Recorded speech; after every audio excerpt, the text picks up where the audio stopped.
Douglas gave us a most interesting speech of when leadership goes bad.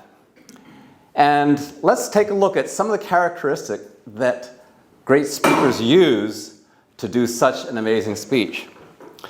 Number one, Douglas used the element of surprise. In the beginning, most normal speakers talk about our own leadership or someone that inspired them, but I will talk about bad leaders, okay? So Douglas has that way of finding that little angle that nobody else thinks of and put it on us. And that makes for a great speech. It makes you listen because it's so different. Then he used the gift of contrast. He talks about Germany, which was democracy. They were working, they had a working government, people were getting along, and within 10 years, they had extermination camp where they were killing trainloads of people. Wow. So the impact of the horrors of how something can go bad so wrong was extremely graphic. I thought it was a very powerful way of how you presented it.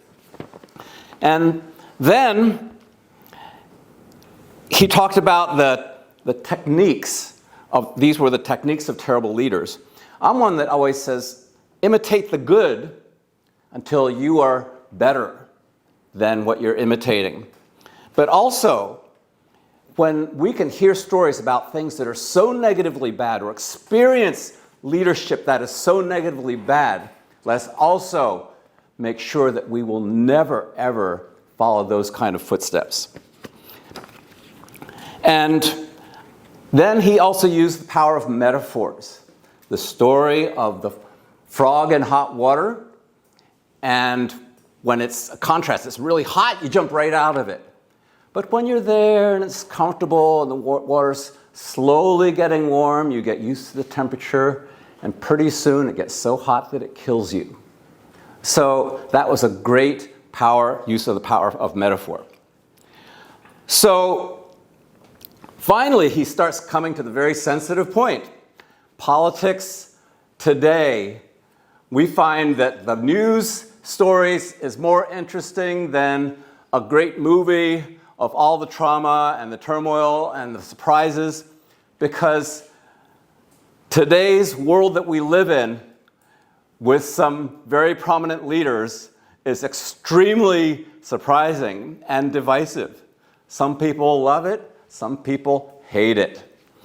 And unfortunately, he didn't get a chance to finish his speech.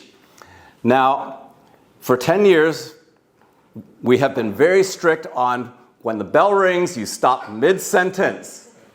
And this is how this rules start going bad. It's when we start ignoring it. Today we had a number of cases where we keep on speaking. And I'm also the chief offender of course.